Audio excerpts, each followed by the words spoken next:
Two. Dion Anderson, we're here this morning live on Metropolitan. Are you psyched?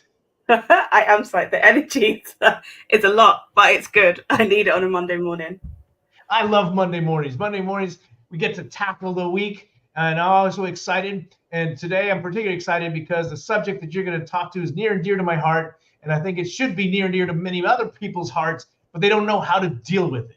So SEO, we're going to be tackling SEO. And a quick intro for people, if you didn't know Dion, Metropolitan loves to stay in touch with the leaders of the community. We love to give visibility to people who can add value to the other expats, whether they have, for self development or professional development. We just like to have cool people. So we're really excited because I love your copy. I love the way you write. I love the way you express yourself. And I love the fact that you're willing to help some people here get better results using SEO. So can you introduce yourself just a little bit before we get started? Yeah, so I'm Dion, founder of Dion Anderson Creative, and I run a small or boutique-sized marketing agency. I work with creative brands and B Corps and everyone in between to support them. Basically, the typical business or solopreneur you would find me working with is someone that's stuck in a loop. Either the founder or the marketing team would always be a small one, and they're struggling with this generation, the sustainability of their marketing plan. And that is anyone from B Corp fashion brands to solopreneurs to digital businesses.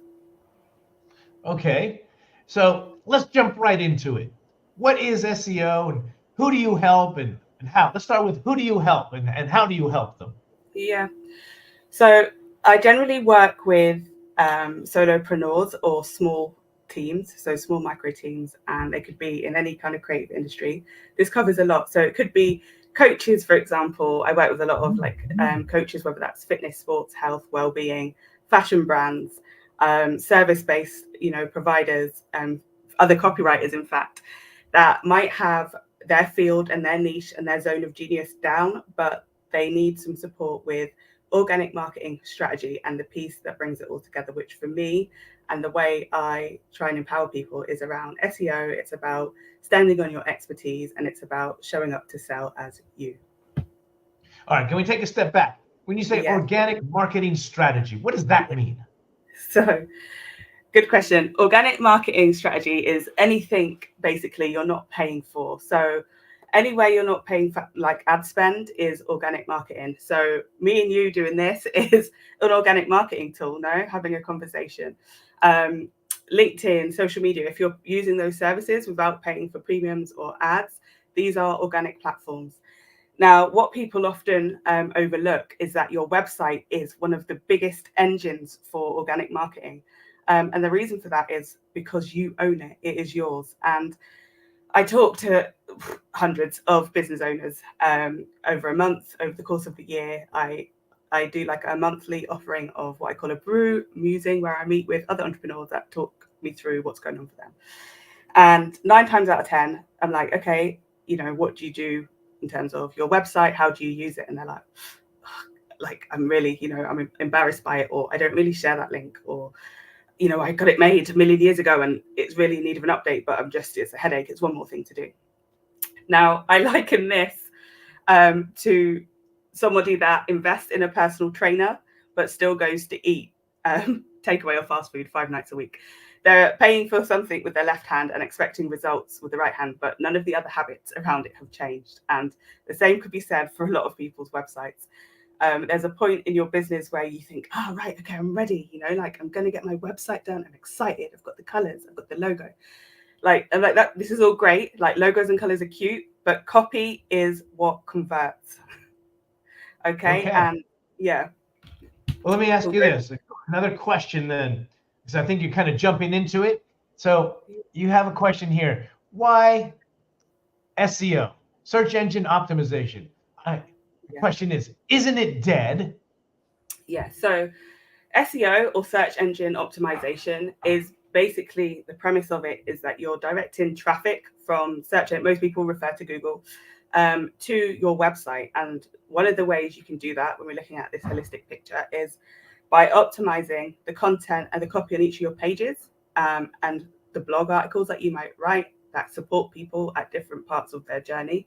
going from your website to become a customer, to basically inform, advise, and direct them, within your experience and your expertise, and using what we would call keywords, but is what I would call key phrases within that, to basically connect or register with the search term that's been used on that first step.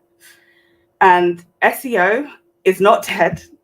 You'll be pleased to know it has definitely shifted and changed. And the reason for that is, of course, because we as humans have shifted and changed. A lot more people are using voice search, for example, as opposed to typing. A lot more people are now seeing the search generative experience, the AI overviews pop up when they're typing something into search.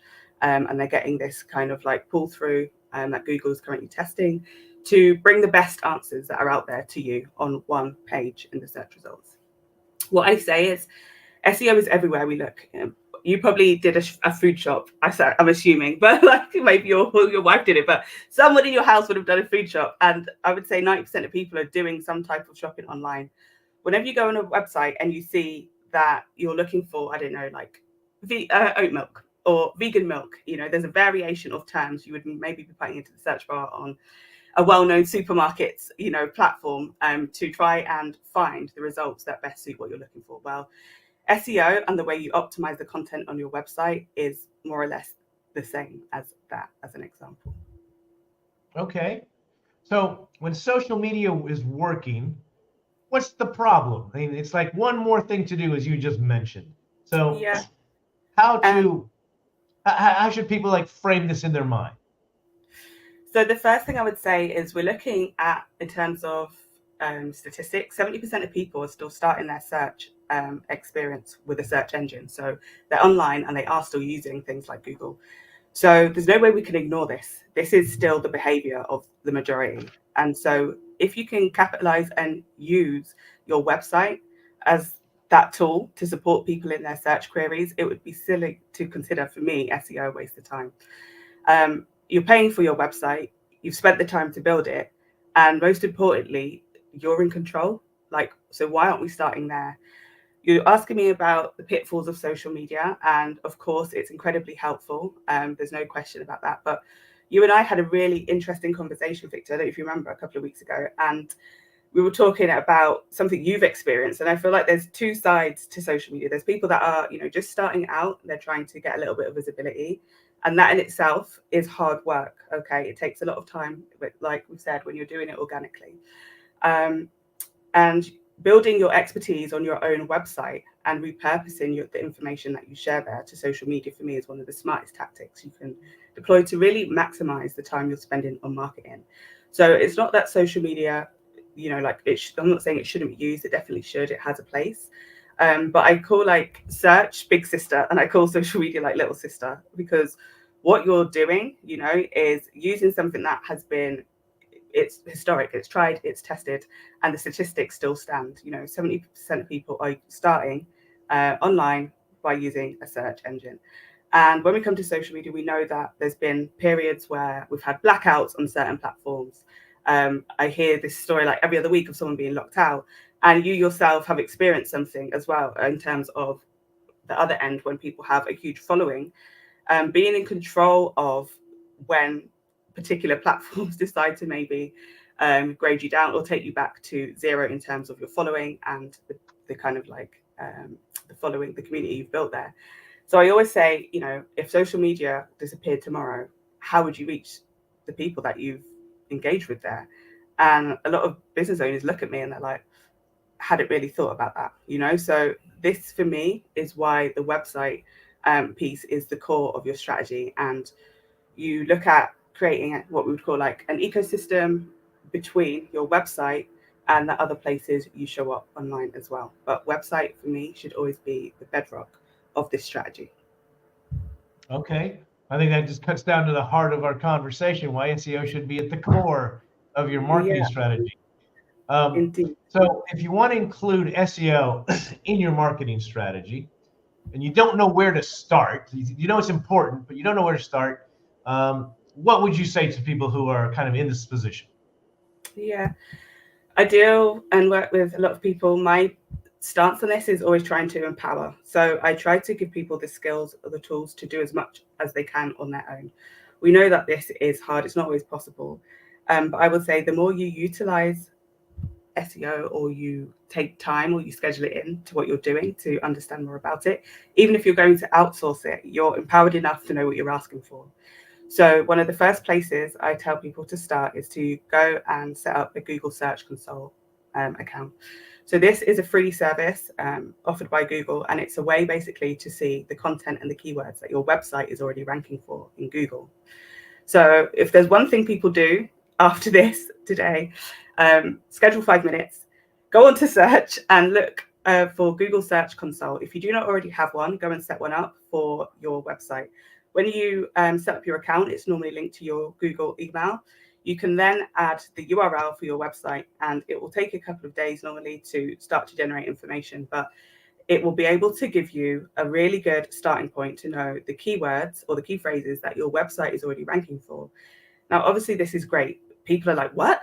Like, I'm already going to have some kind of information, like a place to start with what keywords are being used. Yes, but they're not always necessarily the right ones. And this is why it's important to do it.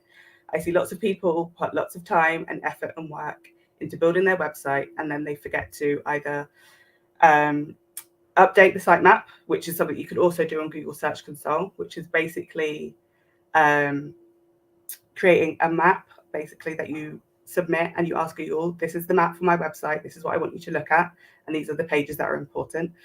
This can also be automated on some building platforms as well, but it's one of those things that, one, check if you have a sitemap, and two, set up Google Search Console. These are things that I don't want to get into too much detail with today because I don't want to overwhelm people. But what I will say, which is what I say to anybody that I ever meet, if you have questions after today, my DMs are open. If you want to just know where to start and this is feeling like a bit of overwhelm, then come and have a chat with me. More than happy to kind of start you off and see where you're at with your business and see what I can do to help you. There are some fixes which you can do within 5 or 10 minutes just to start your journey. Okay, so I'm going to put this on the screen because you've emphasized it so much. Is this correct? Correct. Console. Okay. Yeah. All right. So if you want to get started, this is the first place you get started. If you're having a new website, for example, one time, a lot of our clients for Metropolitan or people who are even thinking about just launching their businesses want to discuss whether or not they should start promoting their website. And I'm actually surprised. A lot of people are starting business without a website. They're using LinkedIn as their website, which is interesting. That's a different question. Should people bother with SEO on their website? Obviously, the answer is yes. Now, what do you think is the biggest mistake people do when they're starting a new website and they need to build in SEO? I don't want to say, I hate to say mistake. I think everybody just needs to be informed. That's the long and short of it. It's it seemed like a category of complete mystery for a long time for a lot of people. And what tends to happen is you learn about SEO maybe informally. So a lot of what I learned initially was based on the jobs that I had before I worked for myself. So you pick up pieces, from people that have been doing the job before you, pass the baton, this is what happens. So you start to build the picture. And for somebody that has no background at all in marketing, it can be tricky. So for some people, that means that SEO isn't a consideration at all. Well, it should be something you think about from the jump. From the moment you decide that you're going to build a website, the easiest way to approach this for me is to look at each dedicated core page that you're going to have and think about the keywords or the key phrases that would basically support what you're talking about on that page. Now, this is down to keyword research, of course. There's lots of options about where you can start keyword research. But in its simplest form, you're thinking about the words that your customers are going to be using to find the service or the product that you offer. And so that needs to kind of correlate with what you have embedded into what you're writing. The copy for each of those pages is the first place to start. And I think this is important because lots of people think that design is important, which it is, but it works in harmony. It's holistic with copy. And actually, there was a study not long ago by Unbounce, And they found that 65 to 75% of the importance across 16 industries of what people were prioritizing in terms of what made them go forward to become conversion was actually the copy. It wasn't the design. So people think that, you know, having the great layout and colors is the important part, but you really need to be thinking about how you're writing to resonate with your ideal audience. And obviously that goes hand in hand with the keywords that you're using, the terms that people will be putting into their search to come and find you. Excellent. Okay. So you hear this, I hear this a lot. We've tried SEO in the past, but it didn't work. We didn't see the results. How do people know what went wrong? It's one of those things where you have to be patient. And I don't know, people aren't used to being patient nowadays. Like, we used to immediacy, like immediate gratification, want results yesterday. If you are doing things again on your own, if you're doing things organically, you have to be patient. But it's also important to be scheduling time to review, you know, so you can see what's working and what's not working. It's not a case of doing it once and walking away from it and crossing your fingers and hoping it's going to work. You need to be using Google Search Console, keeping track of basically your website and where it is positioned in search results, thinking about if each of the pages on your website is optimized in the right way, not only in terms of the words that are there, but the user experience as well. Like, how are you supporting people moving from your homepage through to all the other pages, you know, that follow? And are you using call to actions? This is one of the simplest things to support across all of your pages, the same way you would do on social media. Have a call to action, have a link through to your LinkedIn, tell people a little bit about what you offer and why, either at the bottom of your blog posts or just making sure you have a hyperlink in your icons through to your other platforms so that people can see the expertise. And you're basically working on creating this holistic ecosystem so people know, okay, they've landed on your website, they like the sound of what you're talking about. Can they trust you? Oh, well, here's a link to LinkedIn. They have a lot of expertise and they're talking about the same things over here too. Okay, this looks legit, you know? It's about having this system that goes full circle from all of the places you show up with the website at the core. Okay. Let me ask you this. One of the challenges I have, I'm glad that you pointed out people need to be patient because here at the Metropolitan, we help people try to get visibility as well as build their brand awareness and brand development in general.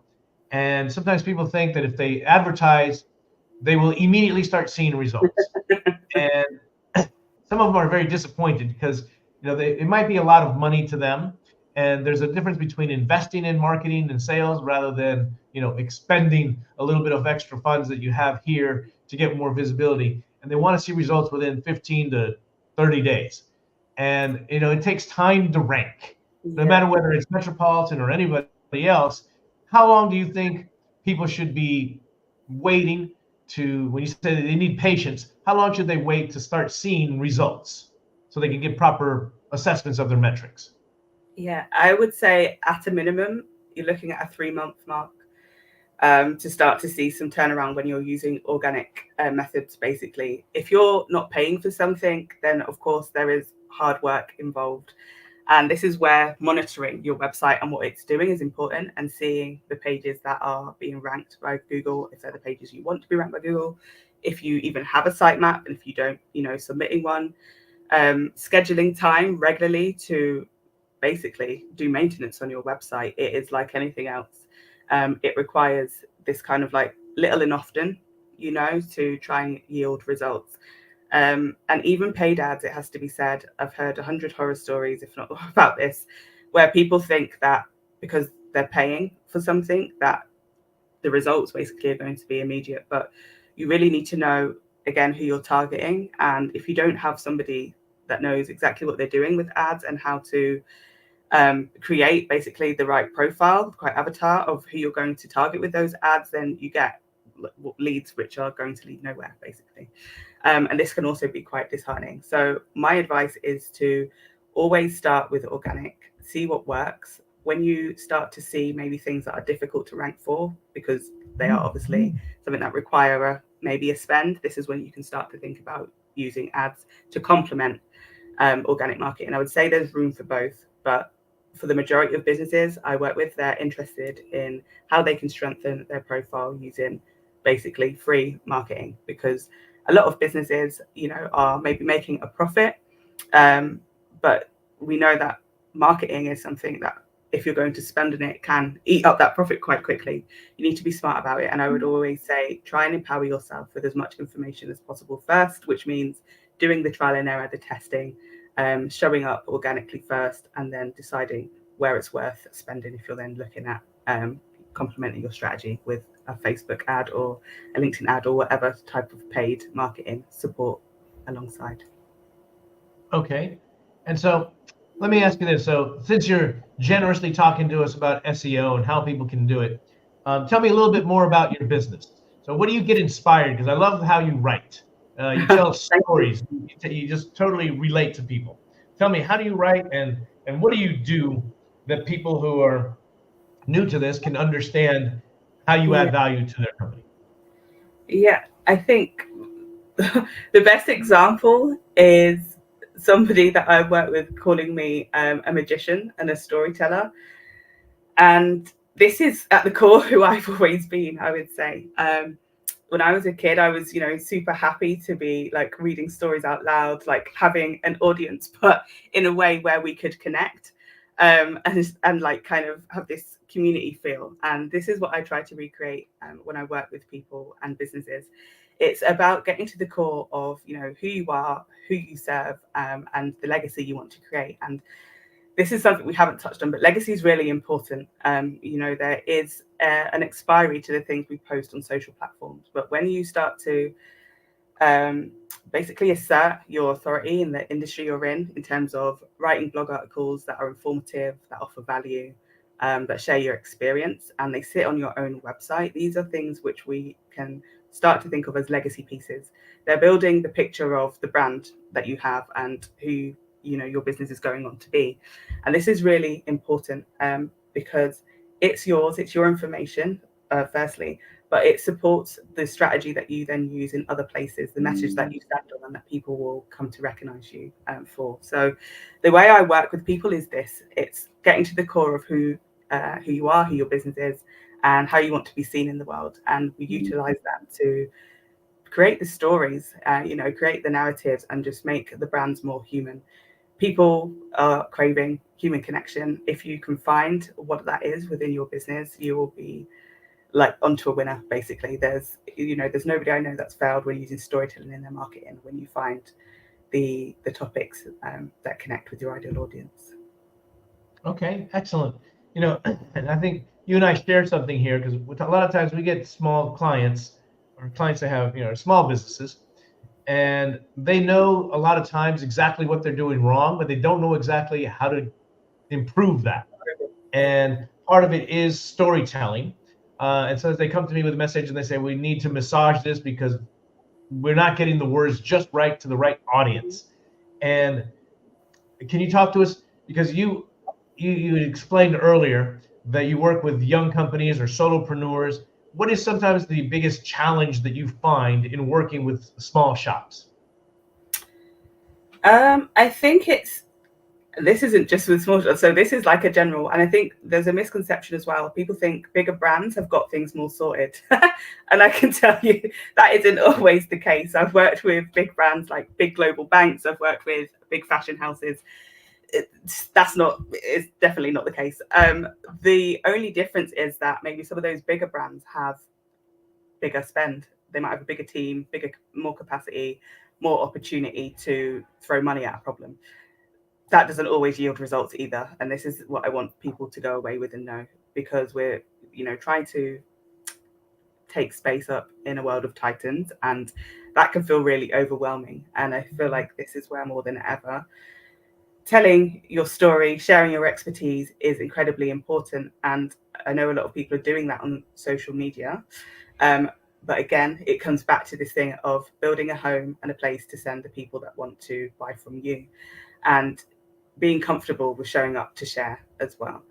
Obviously, there's things that are going to be in your comfort zone and things that are not. But if you can find the bucket, let's say, of value that you can give and where, and you show up to basically retell that message, with a different story, people start to believe and understand and establish trust with your brand and your business. They're willing to invest because there's something that's like a connection point. And human first writing is the way that I approach things. It needs to be accessible for everybody. So find those stories, find the value in your experience, and just get more confident with showing up to share it. This is the problem, and the biggest difference with smaller brands is that they are scared about being the face of their business. They're scared about being a little bit more honest or vulnerable, and they're scared of basically reducing the time they spend on marketing on social media to pivot to spend on SEO. But the proof is in the pudding. Like, people are interested in copy. They want a place to kind of have a one-stop shop to get the information and to move forward to buy from you or join your mailing list or sign up. And when we're directing people from one platform to another or the next, we can lose people. We know there's a drop-off rate. What you're trying to do is get people to your website and engage them so that they can stay there and they can find out more about your brand and how you can help. Correct.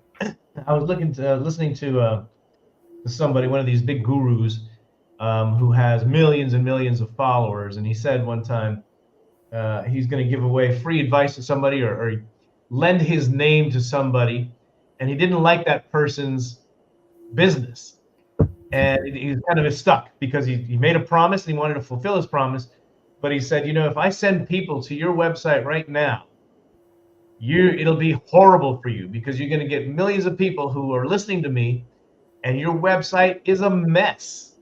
And so you have social media that is driving traffic to your website, but your website's not commercially oriented, or it's not really sharing the story that you need to share, or maybe it's sharing a story that company already pivoted and it's emphasizing an image that's no longer as relevant as you need it to be. Yeah. That could be bad.